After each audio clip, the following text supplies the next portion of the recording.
কোন প্যানেলের নাম লেখা আছে আমি দেখিয়ে দিয়েছি। আমি কোনো প্যানেল নাম বলতে রাজি না। আমি শিক্ষক। আমার কথা হচ্ছে না, আপনি দেখে নেন,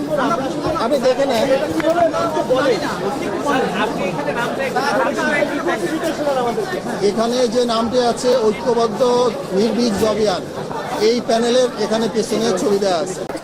একটি বিষয় আপনাদেরকে অবহিত করা প্রয়োজন। আমি সকল নির্বাচনের সাথে সংশ্লিষ্ট যারা কেন্দ্রে রয়েছেন, প্রিজাইডিং অফিসার, রিটার্নিং অফিসার, সহকারী রিটার্নিং অফিসার এবং যারা কেন্দ্রে বিভিন্ন বিভিন্ন প্রার্থীর এজেন্ট হিসেবে যারা রয়েছেন তাদের সাথেও কথা বলেছি। সবাই এই নির্বাচনের ব্যাপারে পজিটিভ মত দিয়েছেন, ভালো শান্তিপূর্ণভাবে নির্বাচন হচ্ছে। কিন্তু দুর্ভাগ্যবশত হলো সত্য, একটি কেন্দ্রে আমি প্রথম লক্ষ্য করি যে একজন এজেন্টের হাতে একটা বড় বই, সেই বড় বইয়ের মধ্যে যখন দেখি সে বই উল্টাচ্ছে আর বইয়ের উল্টা পাশে এই ধরনের পেজটা রয়েছে, এজেন্টের কাছে এটি দেখেছি। এবং এটি দেখার পরপরই যখন আমি রিটার্নিং কর্মকর্তার সাথে কথা বললাম, অন্যান্যদের সাথে কথা বললাম, তারা বলছেন এরা এগুলো নিয়ে এসছে এবং আমরা সেটা জব্দ করেছি। সম্মানিত সাংবাদিকবৃন্দ, আমরা কয়েকটি কেন্দ্রে যে এই বই পেয়ে ইনস্ট্যান্ট আমরা এগুলো সংগ্রহ করে আপনাদের জন্য নিয়ে এসেছি। কেন্দ্র থেকে এখানে এগুলো নিয়ে আসছি আপনাদের জন্য। দেখেন, আমি বলছি এটা কোন প্যানেল করেছে, কারা করেছে বিষয়টা তা নয়। এটি দেখেন, বিষয়টি হচ্ছে আমাদের এখানে আইডি কার্ড রয়েছে, বিশ্ববিদ্যালয়ের যে আইডি কার্ড, সে আইডি কার্ড রয়েছে ঠিক উল্টা পাশে একটি প্যানেলের নাম সহ পরিচিতি। এখানে আমি দুইটা বিষয় বলতে চাই।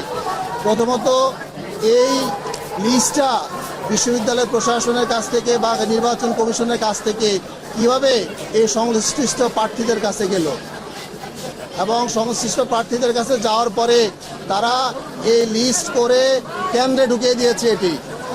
এটি আমি মনে করি আমরা শিক্ষকরা এত কষ্ট করে একটি নির্বাচন আয়োজন করার জন্য কাজ করেছি, শিক্ষার্থীরা দিনের পর দিন আন্দোলন সংগ্রাম করে একটি নির্বাচন করার জন্য কাজ করেছে।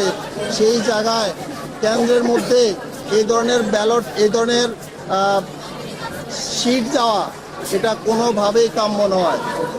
আমরা সাথে সাথেই এর প্রতিবাদে নির্বাচন কমিশনের প্রধানের সাথে দেখা করেছি, তাদেরকে বলেছি ইমিডিয়েট অ্যাকশন গ্রহণ করেন এবং সকল কেন্দ্র থেকে এগুলো সংগ্রহ করে আপনারা নিয়ে আসার ব্যবস্থা করেন এবং যারা এর সাথে জড়িত, এই লিস্ট সরবরাহ করছে তাদের ব্যাপারেও অ্যাকশন গ্রহণ করতে হবে। আমি সাজিদ ভবনের কয়েকটি কেন্দ্রে এটি পেয়েছি, কেন্দ্রের নাম আমি বলবো না আপনাদের। কোন প্যানেলের নাম লেখা আছে আমি দেখিয়ে দিয়েছি। আমি কোনো প্যানেল নাম বলতে রাজি না। আমি শিক্ষক। আমার কথা হচ্ছে না, আপনি দেখে নেন,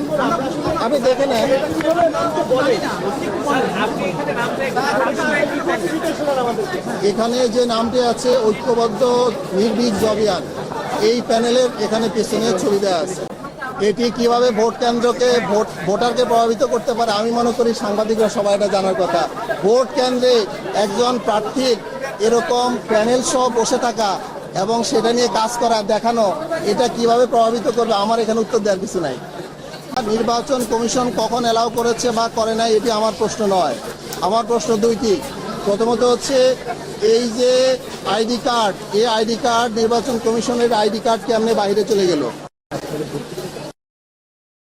সেই আইডি কার্ডের মধ্যে এই প্যানেল লিস্ট এসে সেটা কিভাবে নির্বাচন কমিশনের ফাঁকি দিয়ে বা যেভাবে বলেন আপনারা কিভাবে এটি কেন্দ্রে গেল, এটা হচ্ছে আমার প্রশ্নের ব্যাপার।